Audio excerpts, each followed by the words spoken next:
Pourquoi, ça c'est ce que j'ai déjà entendu dire, Ouais. à propos, nous allons parler de l'espace maintenant. Donc pourquoi l'espace est-il souvent comparé à un océan? Ah, bonne question. Bah, tu as remarqué qu'on parle souvent de vaisseau spatial. Hein. De même qu'on parle de vaisseau sous-marin. En fait, l'espace est comparé à un océan, hein, à une structure qui est déformable, de même que l'océan. Un bateau, l'océan est déformé par la présence d'un bateau, par la présence de masse, de même que l'espace est déformé par la distribution de masse, par la distribution de corps célestes. De par leur masse, les étoiles et les planètes déforment l'espace-temps. Plus la masse d'un corps est élevée, et plus l'espace est courbe. Donc l'espace est courbé par la distribution de masse. Tu vois, dans les théories de la relativité générale, qu'est-ce qu'on dit? On dit que la matière va dicter à la géométrie, donc la matière va dicter à la géométrie comment se courber. Autrement dit, la matière va dicter à l'espace comment se courber, comment se déformer. Et au contraire, l'espace, lui, la géométrie va dicter à la matière comment se déplacer. C'est pas mal ça, non? Dans les théories de la relativité générale, c'est ce que ça dit. Hein. En fait, ça paraît extrêmement complexe lorsqu'on résout les équations de la relativité générale. Mais bon, si j'avais l'équation devant les yeux, là, je t'expliquerais mot par mot qu'est-ce que ça veut dire. En français, par mathématiques. En français, je t'expliquerais qu'est-ce que ça veut dire. Ça veut dire que, en gros, le contenu de l'univers est égal à sa géométrie. La géométrie, si tu veux, c'est le contenant et le contenu. Le contenu, la géométrie du contenant va dépendre du contenu. C'est simple à comprendre, non? Oui, bah, c'est comme l'eau, tu remplis un récipient, l'eau occupe le volume. Voilà, exactement. Donc en fait, dans la densité du contenu, et va former, va modéliser, va façonner le contenant. En gros, c'est tout bête, mais c'est ce que dit la théorie de la relativité générale, les équations en tout cas. Quand tu les résous, ces équations-là, ça donne la possibilité à des univers dont la géométrie est différente. Soit elle est plane, soit elle est hyperbolique, soit elle est sphérique, d'accord? Ça vous donne une idée du destin de l'univers qui va dépendre de son contenu total, du bilan énergétique total de l'univers, donc son contenu, comment l'univers va évoluer, mais ça va dépendre de sa densité, de sa courbure, d'accord? Donc ça, ce sont des choses qu'on arrive à calculer. Donc, alors, tu as posé une question. Pourquoi l'espace est comparé à un océan? Ouais. Mais en fait, écoute, lorsque... Tu as déjà entendu parler des ondes gravitationnelles? Oui. Tu sais qu'est-ce que c'est ou pas? Au niveau technique, ça je pourrais pas t'expliquer, je n'ai pas la... Alors, les ondes gravitationnelles ont été découvertes en 2016, tu vois. Mais c'est un truc qui est fascinant, c'est démentiel ce truc-là. les ondes gravitationnelles, si tu veux, c'est des vagues d'espace-temps. C'est marrant, des vagues d'espace-temps. Tu imagines des vagues de la mer, hein, quand il y a mauvais temps, la mer est furieuse et démontée. Mais on sait que c'est le vent, la rotation de la Terre et le vent qui provoquent ces vagues de la mer. Mais dans l'espace, d'où viennent ces vagues d'espace-temps? D'où ça vient, à ton avis? Bah, il peut y avoir des vents, comme les vents solaires, par exemple. Le vent solaire peut... Ouais, non, ils ne sont pas assez... c'est pas assez puissant. Le vent solaire n'est pas assez puissant pour impacter l'espace-temps. Le tissu spatial, l'espace-temps. Tu sais qu'est-ce qui va... quel phénomène hyper violent, mais hyper violent de chez violent, qui va impacter la structure de l'espace-temps? C'est la collision. C'est une collision entre deux objets supermassifs. Ah oui. Deux supernovas ou... Les trous noirs. Ou les trous noirs. Ça peut être une collision de deux trous noirs. Deux trous noirs. Ou encore une collision entre trous noirs et étoiles à neutrons, qu'on appelle aussi les pulsars. Alors, trou noir versus pulsar. Quand les deux entrent en collision, aïe aïe aïe, ça fait très mal. Ces deux objets super denses ont la capacité d'ébranler l'espace-temps au point de le faire vibrer. Et dans ces cas-là, on arrive à détecter des ondes gravitationnelles par des objets, par des machines, par des machines qui sont ultra sensibles. On a déjà détecté plusieurs fois des ondes gravitationnelles. Et en fait, c'est fabuleux parce que c'est une prédiction qui avait été faite dans les théories d'Albert Einstein. Albert Einstein avait déjà prédit, si sa théorie est juste, si la relativité générale c'est une théorie qui est juste, eh bien, en prédiction, on devrait observer des ondes gravitationnelles. Donc, si vous voulez, si tu veux, les ondes gravitationnelles devraient être, en fait, c'est une conséquence, en fait, c'est une conséquence, en fait, de l'ébranlement de la structure de l'espace-temps. Albert Einstein devrait avoir le prix Nobel à titre posthume.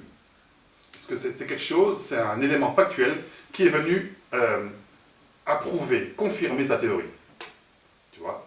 Donc, ça c'est fabuleux. Donc, si tu veux, c'est des espèces de vagues, de vaguelettes d'espace-temps qui ondulent, lorsque deux objets monstrueux comme un trou noir et un pulsar entrent en collision. Oh là là, je ne dis pas, hein, c'est terriblement puissant. Hein. Eh ben, c'est clair, ça va... tout l'espace-temps, le tissu spatial va se mettre à vibrer. Et c'est ça qu'on va détecter. En fait, nos instruments à nous, qui sont super sensibles, les instruments des scientifiques vont pouvoir détecter ces ondes gravitationnelles-là. Et le premier à l'avoir... la première vaguelette plutôt, résultant de la fusion de deux trous noirs, a été détectée en 2016. Voilà. Et donc, puisque, voilà, ce sont des éléments qui montrent que l'espace est plutôt... L'espace possède les propriétés de la mer, d'un océan. Tu comprends? D'où l'expression voguer dans l'espace-temps, vaisseau spatial, ok? Parce que la mer, il y a aussi des vaisseaux sous-marins. En parlant des vaisseaux spatiaux, alors qu'est-ce que ça peut... Imagine un vaisseau spatial navigue là, en pleine tempête, là. Qu'est-ce qui pourrait se passer? Un vaisseau spatial qui navigue en pleine tempête. En pleine zone gravitationnelle qui sont... Oui. Est-ce que ça peut l'impacter? Bien sûr. Comme un bateau sur la mer? C'est ça, c'est ce qu'on observe, bien sûr. Tu veux dire un vaisseau spatial, oui, qui est sous le... Et bien sûr, il vaut mieux ne pas être dans le coin. Oui, c'est ça. Il vaut mieux pour le vaisseau spatial ne pas être dans le coin. Quand ça arrive, écoute, tu imagines, il y a des mondes qui sont qui subissent cet impact. Il y a des mondes qui sont pulvérisés. Hein, Ah oui, d'accord. Ah, bien sûr. C'est à ce Il y a point-là. des mondes qui sont pulvérisés à ce moment-là. Imaginez une supernova. Une supernova, c'est quoi? C'est une explosion d'étoiles. Une étoile abrite en général un système planétaire. Donc si l'étoile explose, qu'est-ce qui va devenir du système planétaire à côté? Il explose aussi. Ah ben voilà. Mhm. Voilà, voilà. Très bien, hein. Bien. Alors, j'aurais une question subsidiaire, hein. Oui. En parlant de mer. D'après toi, qu'est-ce que c'est que la mer de Dirac? Ah, Dirac. Alors, Dirac, c'est un physicien, je ne sais pas si tu es au courant, c'est un physicien britannique qui était très brillant, mais je dirais même presque aussi, même plus brillant qu'Albert Einstein. Mais seulement, il est un peu méconnu, puisque, bon, il était autiste, il était plutôt réservé. Mais il était super brillant. Je dirais, oui, je confirme, Dirac, Paul Dirac, physicien britannique, était plus brillant mathématiquement qu'Albert Einstein. Parce que même Albert Einstein était perdu dans ses équations. Il a créé un au secours. Au secours! Albert Einstein a créé au secours parce qu'il n'arrivait pas lui-même à résoudre ses propres équations.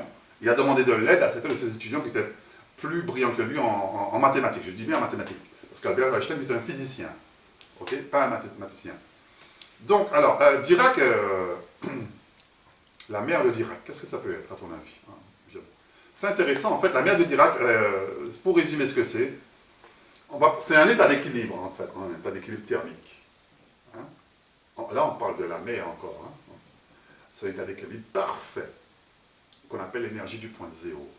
L'énergie du point zéro, voilà ce que c'est la mer de Dirac. Où des particules peuvent surgir à tout moment, des particules virtuelles. Peuvent se manifester dans la matière.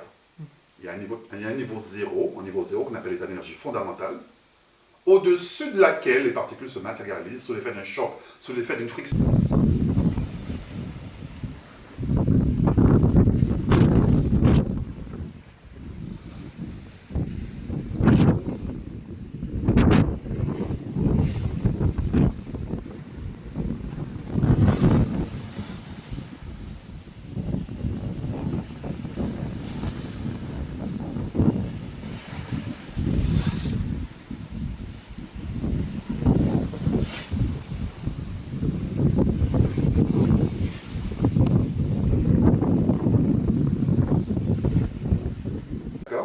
Et une friction qui est produite par quoi? C'est une friction qui est... Alors, dans la matière, cette friction-là est produite au CERN, lorsqu'on fait collisionner des particules. Ah oui. Ok? Lorsqu'on fait collisionner des protons, par exemple, il y a un choc. L'énergie qui résulte du choc va produire de la matière et de l'énergie. D'accord? L'énergie cinétique des particules, effectivement, va se matérialiser. Et donc, en fait, pour que la matière puisse apparaître, hein, il faut que E égale, on dit E égale MC2, mais il faut que là, E égale 2 MC2. D'accord? Il ne faudrait pas qu'il y ait égalité. Il faut que, voilà. N'oublie pas, la mer de Dirac, c'est un état d'équilibre. Donc, pour que la matière puisse émerger, il faudrait que cette énergie-là soit supérieure à 2 MC au carré. D'accord? C'est logique, non? Voilà, donc imagine, on est dans la belle au bois dormant, voilà, tout le monde est en train de faire son dodo, en sommeil, voilà, une période de sommeil d'une centaine d'années, voilà, il n'y a rien, tout est calme, c'est la solitude parfaite, la solitude poussée à l'extrême. Et là, brusquement, boum, il y a un choc, une friction qui va pousser à la matière virtuelle, aux particules virtuelles de se matérialiser. Voilà. Cet équilibre-là, encore une fois, correspond à un état fondamental qu'on appelle la mer de Dirac. Et c'est ça qui est responsable de la manifestation de la matière dans la matrice. D'accord? Tout simplement ça. Mais en même temps, ça correspond aussi à un état de... On va dire, lorsque les particules sommeillent, ils sont dans un état différent. Ils sont, on va dire, dans un état virtuel. D'accord? Ils sont vraiment dans un état virtuel, ils ne sont pas manifestés encore. Ok? Et ça, c'est assez intéressant dans la mesure où il faut vraiment une friction, il faut ce qu'on appelle l'excitation du vide quantique, comme on dit en physique. Il faut que le vide, qui n'est pas vide, parce que ça correspond à un vide bouillonnant, un vide qui vraiment bouillonne, hein, qui est rempli d'énergie. Donc il n'est pas vide en fait, mais il faut cogner ce vide-là, il faut le cogner avec une certaine force. Hein. Il faut y aller, il ne faut pas y aller, il faut y aller franchement. Mais... Et donc, et c'est ça, le fait de faire des collisions, hein, de faire des frictions ou des chocs, Donc, soit on le fait ça au CERN, au Centre européen de recherche nucléaire, d'accord? Donc, on va permettre à la matière de se manifester. Voilà. Ben, autrement, s'il n'y a pas cette friction-là, c'est l'équilibre parfait, voilà, qu'on appelle la mer de Dirac. Mais, je rajoute quelque chose, on pourrait faire un parallèle entre la mer de Dirac et la mer de Higgs. Ah, ah. La mer de Dirac et la mer de Higgs. La mer de Dirac, c'est l'énergie du point zéro dont j'ai parlé, l'énergie du point zéro. Et la mer de Higgs pourrait être ce champ adamantique. Ce champ adamantique, justement, qui était là au tout début de l'univers, au moment du Big Bang. Lorsque l'univers était bien chaud. Et ce champ adamantique-là qui est responsable de la naissance de toutes les particules massives. D'accord?